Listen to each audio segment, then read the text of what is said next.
All right, what's up, guys? I am here at the American Diabetes Association Innovation Summit. I am here with Mallory. Mallory is the Managing Director of Diatribe. We just went through an amazing day hearing about innovation through the ADA.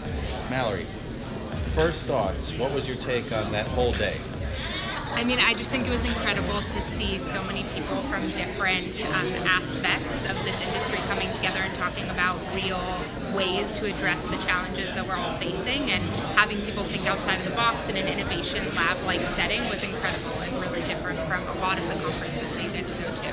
Yeah, you know what was really cool for me was basically hearing from payers, and basically hearing that payers were interested in supporting people with diabetes, and they actually had some great ideas. We had an incredible presentation from Dean Kamer, talking about a real artificial pancreas and the development of an actual regenerative process to actually create a pancreas for people living with type 1 diabetes as a cure, which that really got me going. Yeah. What else? What else did you kind of... I'm leaving today with a different feeling about the ADA. Yeah, I was really impressed to see the way that they were tackling big questions and thinking about, you know, where can the organization go moving forward. And I loved Dean's talk also, and was really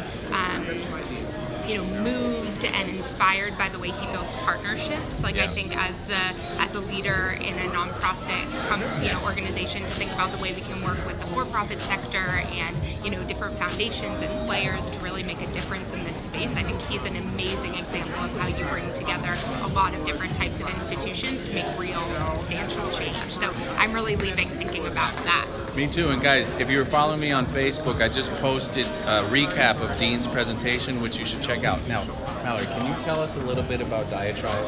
Yeah, sure. So the Diatribe Foundation produces Diatribe, the Diatribe publication. We can be found at diatribe.org, and our goal is to improve the lives of people with diabetes, and we are providing information that makes people happier, healthier, and more hopeful.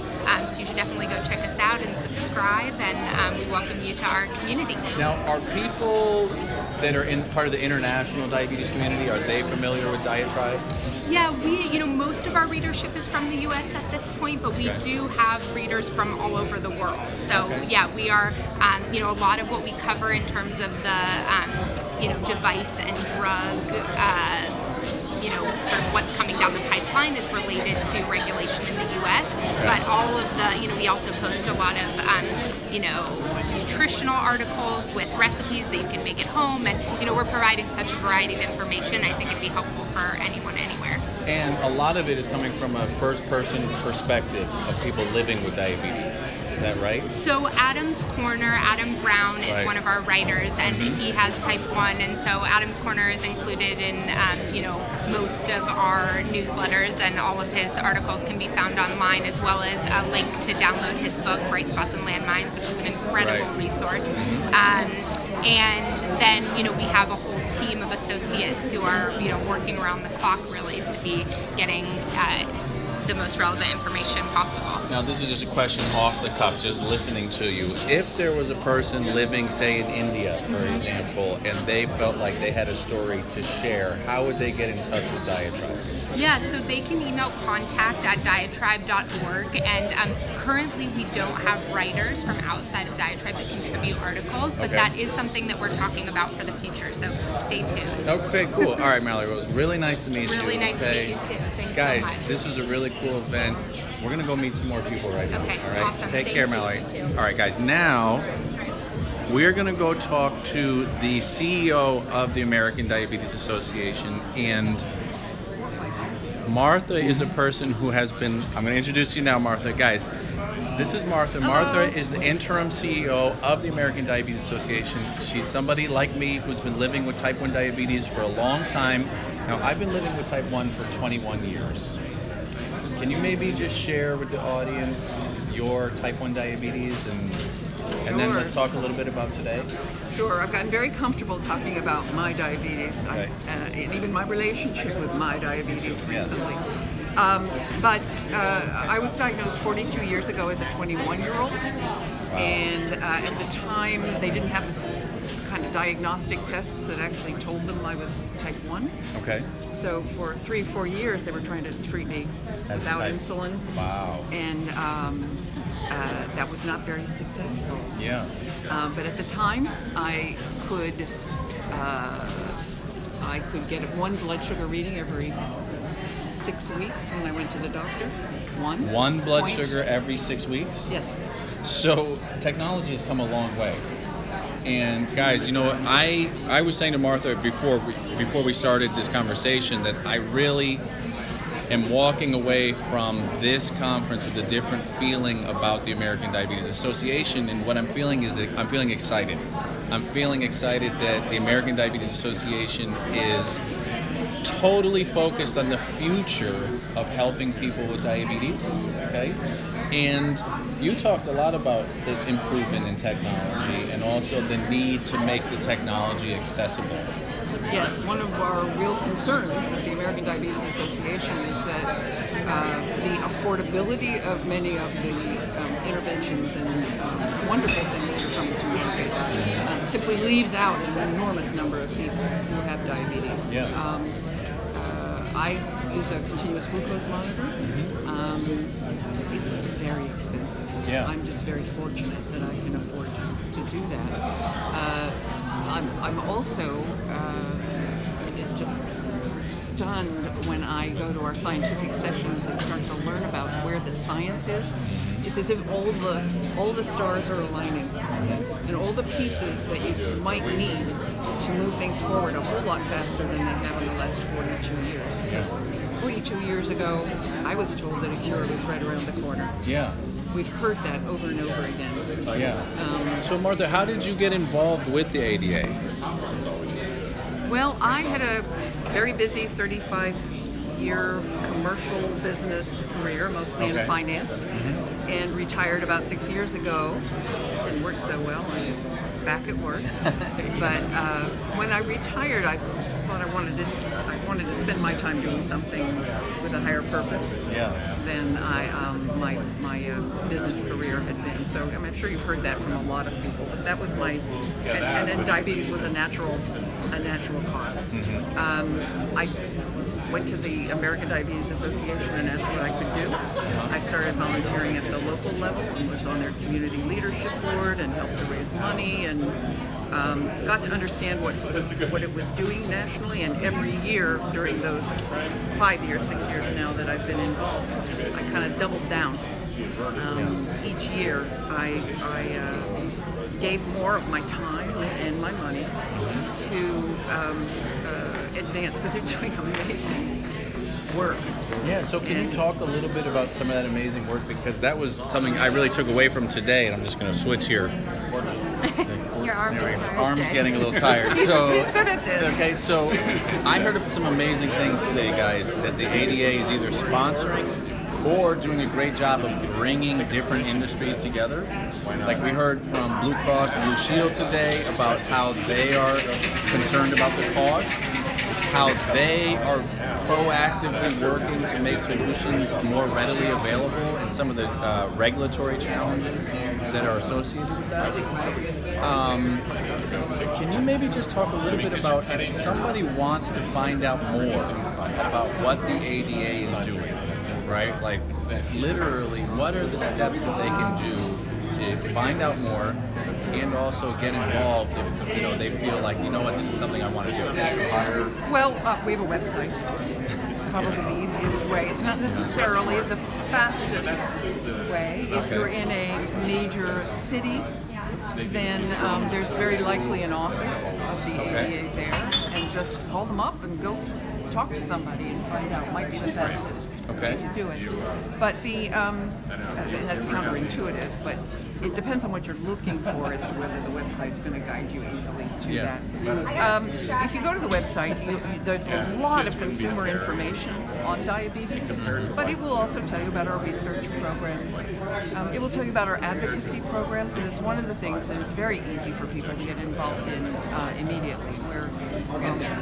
very active advocates, both in state legislatures and in Congress, for access to health care.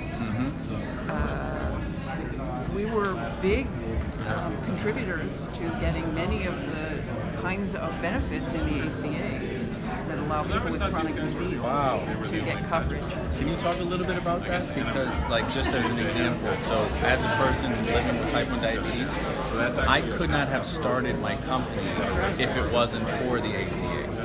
That's right. And you wouldn't have necessarily gotten that without the kind of advocacy that the ADA has. Yeah, exactly. And think of advocacy at Congress. It's a little like going to it's lobbying without money. Okay. But what we have is you. What we have is thousands and hundreds of thousands and millions of people who care about the same things we do. So I'll give you one example. So whether it was the prohibition against differentiating or discriminating against people who have chronic disease or any kind of pre-existing condition. That was one of the conditions. But it was also the first dollar coverage for preventative screenings, that kind of thing. But right now, one of the big issues out there is for the people who have type 1 and for the 20% of people with type 2 who take insulin. The cost of insulin is skyrocketing. Right. It's also true, actually, for a lot of the medications all of the for type 2. And we've spent the better part of 2 years trying to get transparency as to why is this happening. The obvious answers that we all love to make drug manufacturers demons is not actually accurate. Drug manufacturers are setting the list price, but in reaction to other things happening in the value-added chain. The net price that they're taking home turns out not to be any more, and actually in some cases less than a couple of years ago. So it's a much more complicated picture than we believe. To get that picture, we're about to publish our findings. And we're working with Congress to make sure they know what we know. And we've asked them to act. If the industry doesn't act, if we can't find other solutions, we're asking Congress to act. But what it took was a year of trying to get the parties to the table to help us understand it. It required a petition that said if we can't get that transparency, we'll call for congressional hearings. See, this is so and awesome. Then we got the various players to the table this year because they don't want congressional hearings. Right. And that whole process is very long, it's very cumbersome, but we truly believe it will make a difference. Not fast enough for everyone, but it's what's required in a political system. So we know how to play that game. Yeah. So guys, Martha, she gave the kind of final talk today, and I'm going to switch here again. Okay. She gave the final talk today at the Innovation Summit, and you know what? She really focused in on this problem of cost, and it was really refreshing to hear the CEO of the American Diabetes Association talking about this as something that is like on your mind and something that you're proactively working to address and to talk about and basically find solutions for. And I know that the audience, I know that people living with diabetes are going to be really refreshed and happy to hear that, because we hear it all the time, of the stress of the cost of medications, having to make the choice between, do I pick up my test trips, do I go get dinner, all of those things are real life situations that really add to the burden of managing diabetes, and it is incredibly refreshing to hear you and hear the ADA talking about what you're doing to basically acknowledge and address that. Well, this all started with what should people do to find out what's going on at the ADA. If you go to our website and look at insulin affordability or advocacy, you can sign up to be an advocate. Okay. It's very easy to do. We have a petition. We've got 500,000 signatures right now. I gotta tell you, when you show up in Congress with 500,000 signatures, they listen. So that petition is if available that matters online? to you, it's available online. Okay, so Sign guys, it, give us your we're gonna information, get and that we'll make link. you an advocate for the ADA. So we're gonna get that link. We're gonna put that up, guys. Okay, I'm gonna sign it. Okay, and I want to encourage you to sign it too, because this is how our voice gets heard. Okay, it's through advocacy, and this is a complicated thing. And I just want to say, Martha, thank you. Thank you for hosting this today. Okay, this has been very enlightening. Guys, I'm leaving today's conference with a warm, fuzzy feeling about the American Diabetes Association, and specifically that they're focused on patient-centered approach and the future, okay? And basically reversing, reducing, and ultimately curing diabetes was a message that was heard loud and clear today as the priority of the American Diabetes Association. And it was awesome to hear that. So thank you, Martha. Thank you all. Okay? And I wanted to say, guys, we're going to follow up, okay? All right. Thank you, Martha. We're going to go back to enjoying the cocktails. Yeah, definitely. John and all right. The people from Yes. Innovation. Yes. Okay. Cool. All right. Great. Thanks. All right. Bye-bye. John, how's it Good to going? see you. Yeah. Thank you for putting this on. Yeah. Okay. I'm part Guys, of a great really team. quickly. Yep.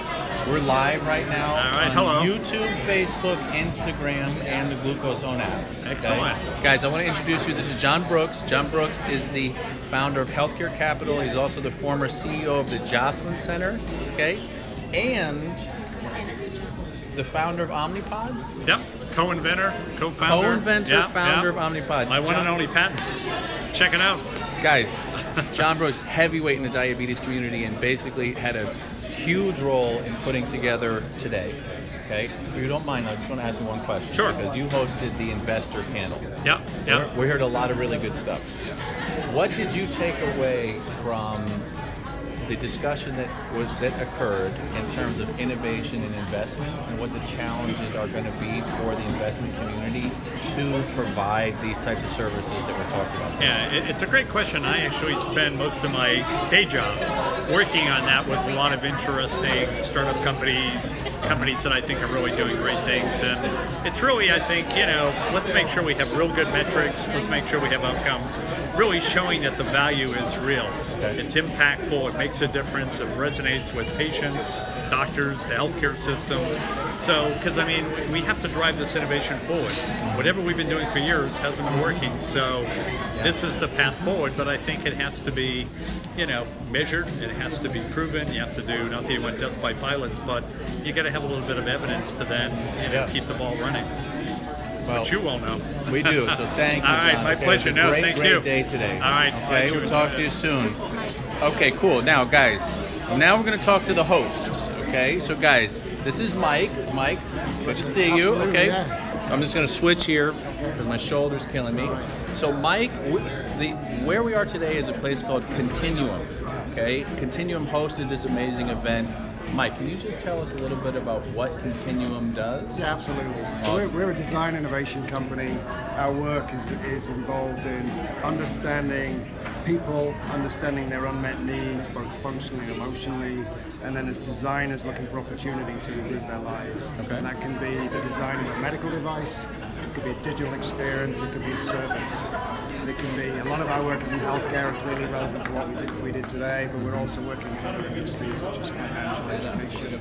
But our goal is to have impactful ideas, to make them real, and have them in the market to improve people's lives. That's awesome. So guys, check out Continuum. They did an amazing job hosting this conference today.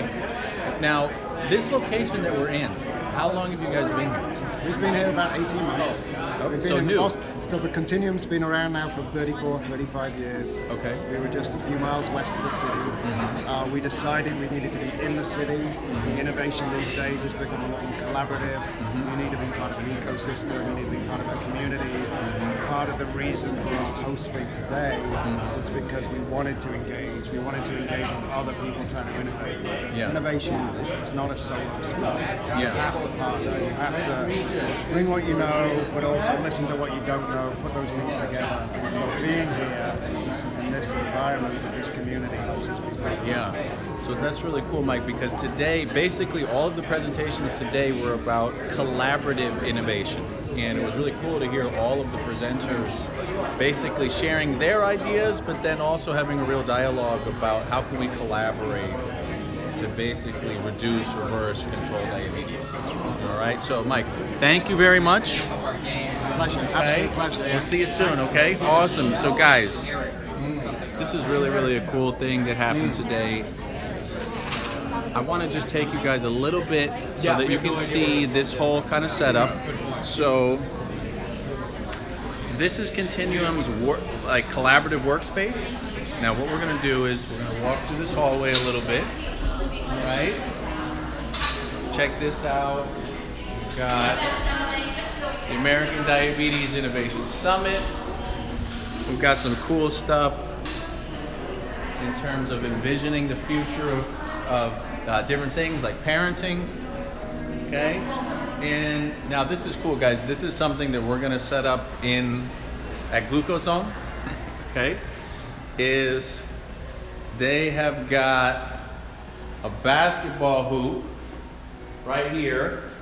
So I'm going to show you guys how this is done. All right.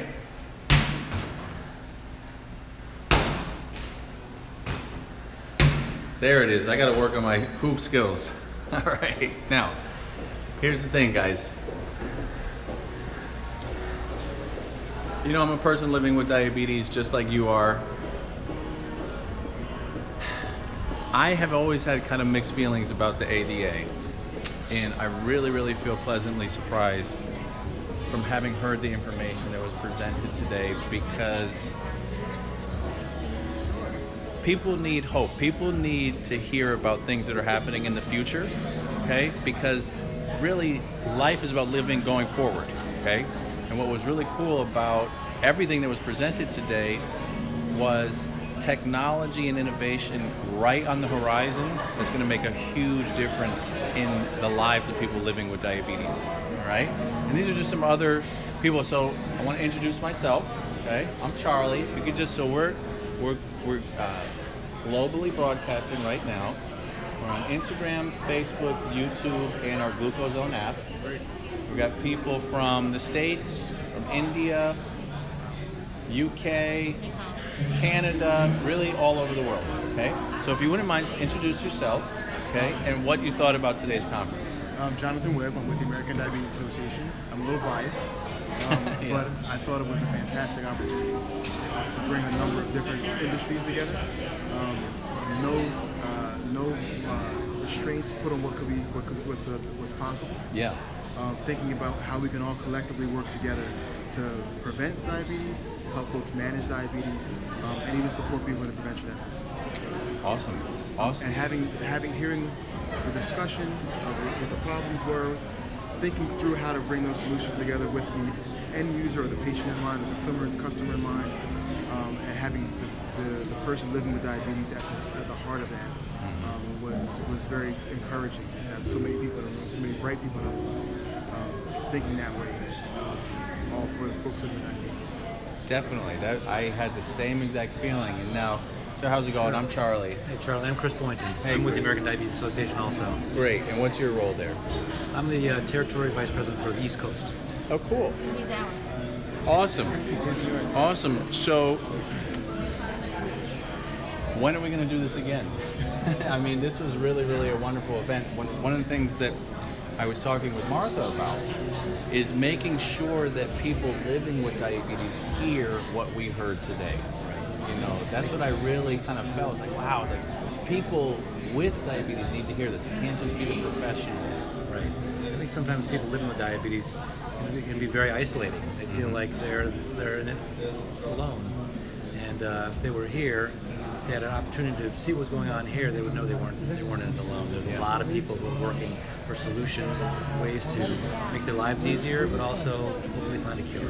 Yeah, awesome. Well, you guys did an awesome job. Okay. So one of the things I was going to say is it's good feedback or insight, because one of the things we were talking about is a lot of cool things, new things happening. Right. That we need to do a better job sharing. Totally. With the larger community. And you know, and this is the thing. It's like getting on, creating an authentic people want to hear it. Okay, they want to hear from the ADA the things that are going on. It provides hope. It provides a relationship. It provides something that they can get excited about supporting. Okay, so I really thought, guys, the whole agenda today was really, really excellent. And kudos to you guys. Thank you. Thank you for the story. Appreciate it. All good. We're gonna go check out the rest of this cocktail party. Thank you, guys. All right. So, guys, that was kind of a little tour. The various different people that were here. We really, really had a fun time today. Ultimately, guys, reducing, reversing, controlling diabetes is possible, and it was really, really refreshing to hear. Okay, that's the focus of the ADA. So, guys, here with Lorianne, we made the trip to Boston. We didn't get arrested or pulled over. Yes. Lorianne, final thoughts about today. Well, this was an amazing day because we were with payers, we were with providers, and we were with people in the technology space. And the amazing thing was just coming together and having people talk about how we are going to start changing the treatment and also bending the curve so that we're no longer increasing the number of people with diabetes, but we're actually going to be decreasing it. And you guys are all a part of it, and we're really excited to be here today, and we're excited to be working with you. So on that note, guys, we are going to sign off from Boston. We're going to get back to New Haven. And I'm going to see you tomorrow at 10 a.m. live in the GlucoseZone for an awesome workout. Thanks so much, guys, for tuning in. Bye.